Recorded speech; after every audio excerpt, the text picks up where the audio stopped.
الحمد لله الذي نزل الفرقان على عبده ليكون للعالمين نذيرا وداعيا إلى الله بإذنه وسراجا منيرا والصلاة والسلام على شمس الهداية واليقين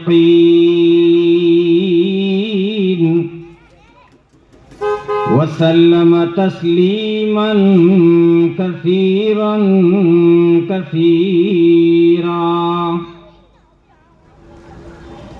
أما بعد فأعوذ بالله من الشيطان الرجيم بسم الله الرحمن الرحيم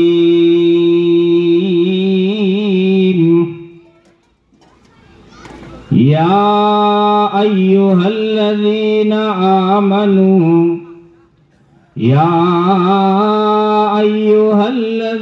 آمنوا اتقوا الله وقولوا قولا سديدا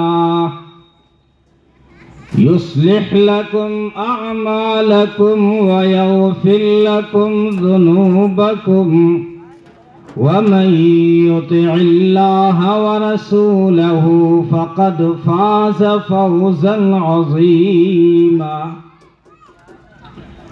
وقال النبي صلى الله عليه وسلم إذا تزوج العبد فقد استكمل نصف الدين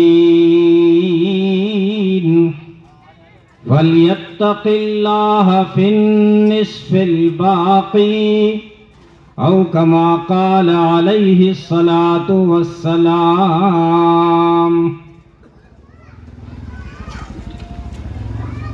خبر حدیثوں میں جس کی آئی وہی زمانہ اب آ رہا ہے، زمین بھی تیور بدل رہی ہے، فلک بھی آنکھیں دکھا رہا ہے. پرائے مال کو اپنا سمجھیں، حرام کو بھی حلال سمجھیں، گناہ کریں اور کمال سمجھیں. بتاؤ اب دنیا میں کیا رہا ہے؟ بھائی بھائی کا ہوا ہے رہزن، حقیقی بیٹی ہے ماں کی دشمن. پسر نے چھوڑا پدر کا دامن، بہن کو بھائی ستا رہا ہے.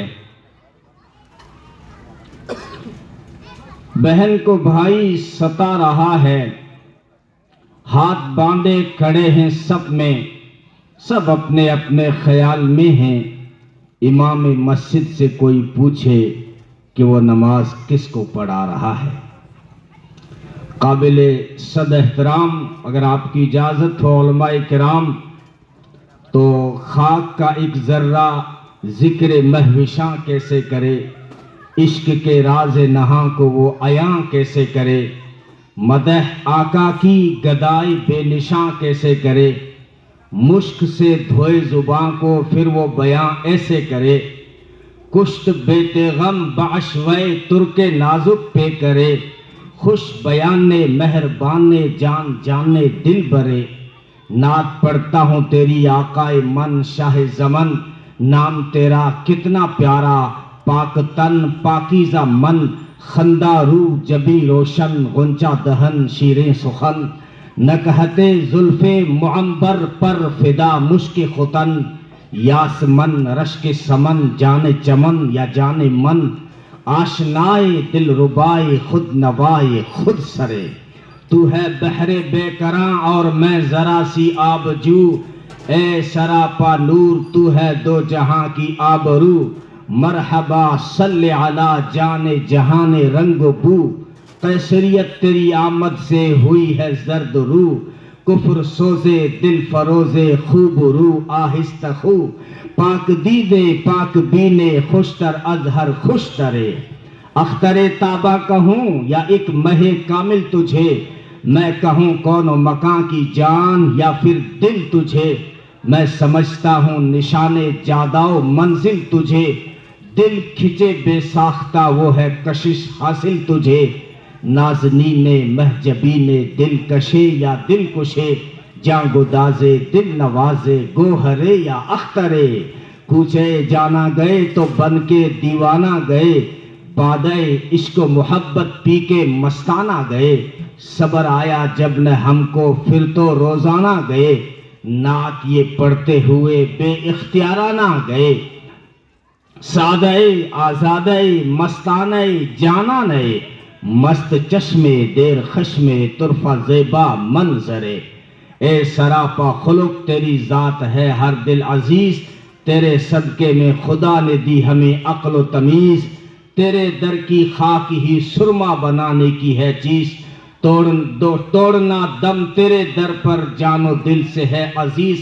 بے قرارم اشک بارم سخت زارم اے عزیز، دل برد جاں عورت ہر دم بطرز دیگرے، کوئی لفظوں میں کیسے بتائے کہ ان کے رتبے کی حد ہے تو کیا ہے، کوئی لفظوں میں کیسے بتائے کہ ان کے رتبے کی حد ہے تو کیا ہے، ہم نے تو اپنے بڑوں سے سنا ہے کہ ان سے صرف اللہ بڑا ہے۔ درود شریف پڑھیں۔ اللہم صلی علی محمد النبی الامی وعلی آلہ وصحبہ اجمعین۔ قابل صد احترام علماء کرام، محترم بزرگوں، بھائیوں، عزیز نوجوانوں، اسلامی ماؤں بہنوں اور عزیز بیٹیوں، اللہ تبارک و تعالیٰ کے بے شمار انعامات اور احسانات ہیں کہ جس نے ہمیں شادی کی تقریب میں بابرکت مجلس میں شرکت کی سعادت عطا فرمائی۔ اللہ تعالیٰ ہم سب کا مل بیٹھنا اپنی بارگاہ سمدیت میں قبول و منظور فرمائے۔ دوستو، نکاح اسلام میں ایک عظیم عمل ہے۔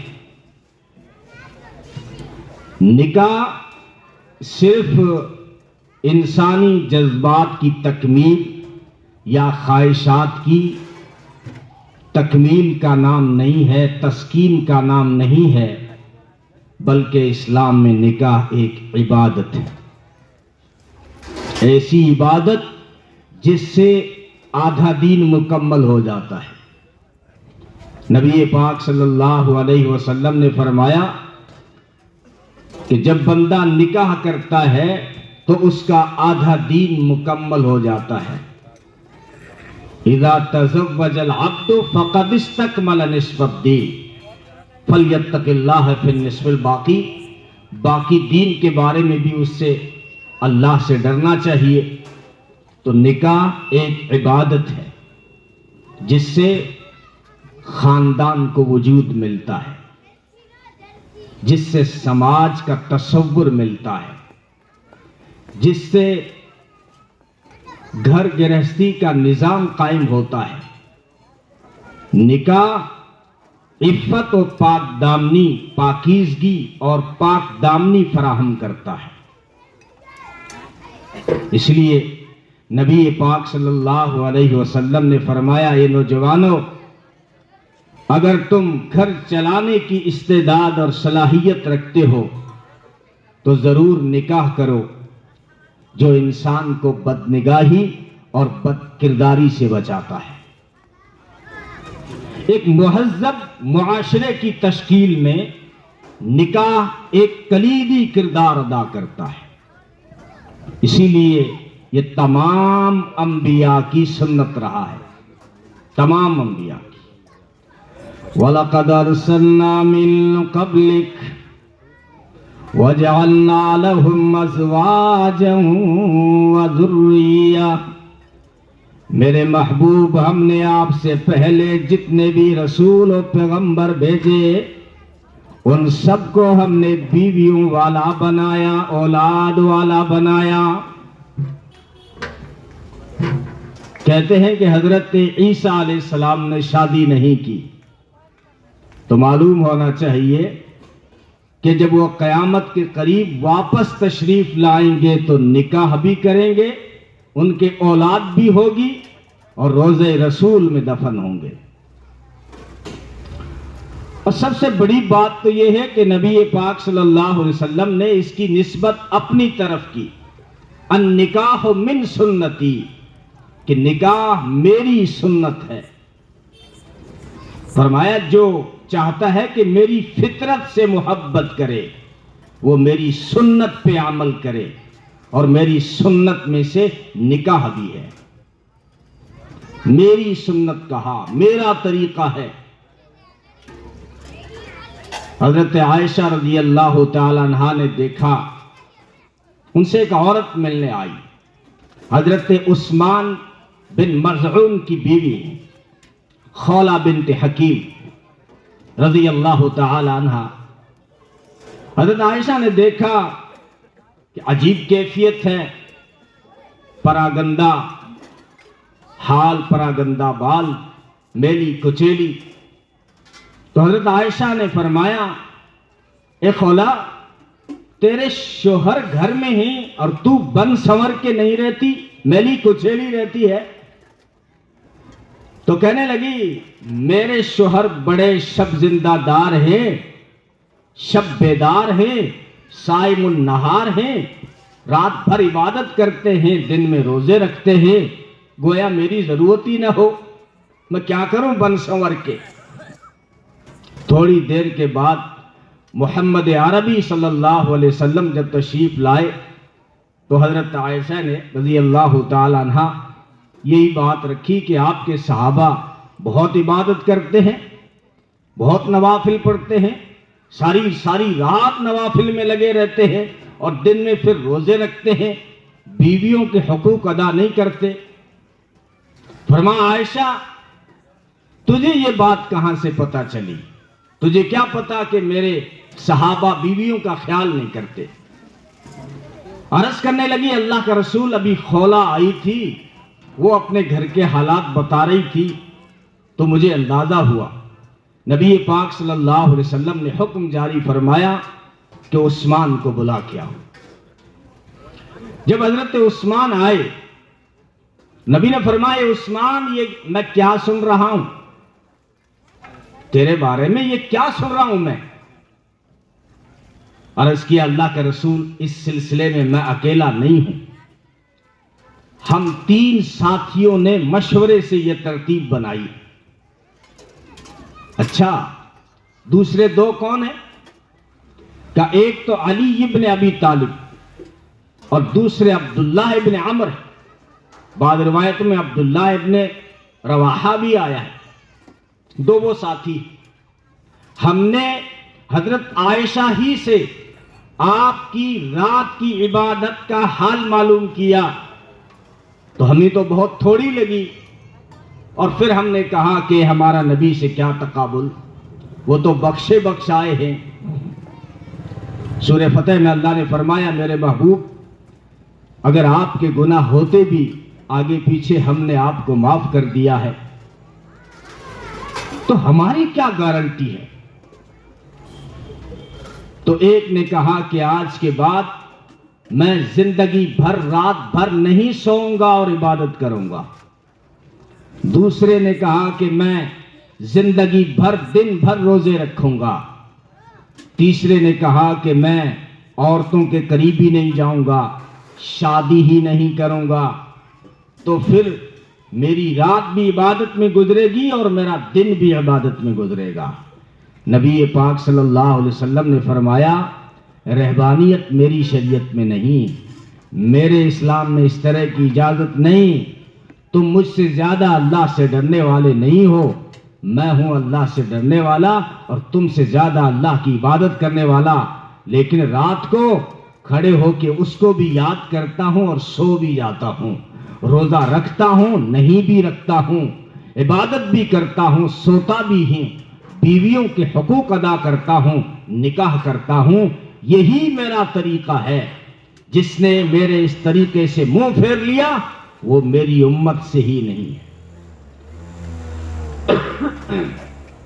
تو اس کی نسبت آپ صلی اللہ علیہ وسلم نے اپنی طرف کی، اور ایک جگہ اللہ تعالیٰ نے نکاح کی قسم کھائی ہے۔ علماء کرام جانتے ہیں کہ اللہ